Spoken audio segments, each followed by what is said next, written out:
Bonjour et bienvenue à la rencontre du lundi. Aujourd'hui, j'aimerais vous proposer de méditer avec moi le début du psaume 1, le tout premier psaume de la Bible. Psaume, ça vient de psalmos en grec, qui est lui-même un dérivé du verbe grec signifiant louer avec un instrument à cordes. Et vous allez le voir, il s'agit effectivement d'une forme de louange un petit peu inattendue et très stimulante pour ces premiers versets du psaume 1. Disons ensemble. Heureux l'homme qui ne suit pas les projets des méchants, qui ne s'arrête pas sur le chemin des pécheurs, et qui ne s'assied pas parmi les insolents, mais qui trouve son plaisir dans la loi du Seigneur, et qui redit sa loi nuit et jour. Il est comme un arbre planté près des canaux d'irrigation et qui donne son fruit en son temps et dont le feuillage ne se flétrit pas. Tout ce qu'il fait lui réussit. Ce texte assez simple nous enchaîne, nous entraîne, nous incite, nous emporte à nous mettre en chemin à la suite de cet homme qui manifestement est heureux. Alors, c'est simplement une éthique de vie, me direz-vous. Suivre les voies du Seigneur, écouter sa loi, et puis s'appuyer sur ses commandements. Et d'un autre côté, éviter les mauvaises rencontres et de suivre ce que le psaume appelle le choix ou la voie des méchants. Ok, très bon plan. Simplement, il me semble que, en tous les cas pour nous, cela met de côté notre nature profonde qui est souvent un peu des deux, à la fois tournée vers le Seigneur et cherchant à faire le bien, et puis parfois aussi tournée vers tout ce qui suscite le désir, la jalousie, la colère aussi contre notre prochain. Et comme il peut être tentant de s'associer à d'autres pour se moquer ou pour profiter simplement de la vie. Dans l'Église catholique, il arrive que l'on appelle ça simplement le péché.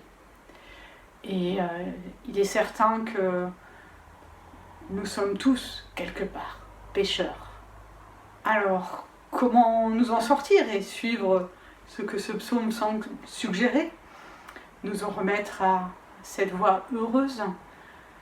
Je vous dirais que, selon moi, la prière est une façon d'y parvenir, car ce que le Nouveau Testament nous révèle bien, c'est que, loin de Dieu, rien ne nous est possible, et que c'est par grâce seule, par le Fils de Dieu, Jésus-Christ, qui s'est donné pour nous, que nos péchés nous sont tous pardonnés. Alors, remettons dans la prière cette assurance du salut et une demande pour justement nous mettre en chemin, sur ce chemin proposé du bonheur. Prions ensemble. Oui, Seigneur, en ce début de semaine, je souhaiterais te remettre chacun, ceux qui commencent leur mandat, ceux qui ont aussi une continuité, au contraire un service à assurer. Je voudrais que tu prennes soin de chacun d'entre nous. Pour ce faire, mets-nous aussi au cœur l'assurance que nous pouvons, comme un arbre planté près des canaux d'irrigation, donner notre fruit en notre temps et veiller chacun les uns sur les autres. Donne-nous ta force et ta grâce dans cette semaine et dans les suivantes. Fais de nous des instruments de paix, afin que nous puissions, au cœur de nos vies, mettre le bien là où il le faut et donner le meilleur de nous-mêmes. Je veux te remettre plus particulièrement tous ceux qui te cherchent sans forcément te trouver et ont encore un pas de plus à faire, peut-être, sur ce chemin. Avec la prière que ton Fils nous a enseignée, je te porte ces quelques mots.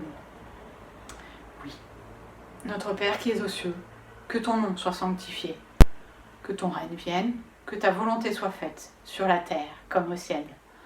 Donne-nous aujourd'hui notre pain de ce jour. Pardonne-nous nos offenses, comme nous les pardonnons aussi à ceux qui nous ont offensés. Et ne nous laisse pas entrer en tentation, mais délivre-nous du mal, car c'est à toi qu'appartiennent le règne, la puissance et la gloire, pour les siècles des siècles. Amen. Le Seigneur vous bénit et vous garde. Très bonne semaine à chacun.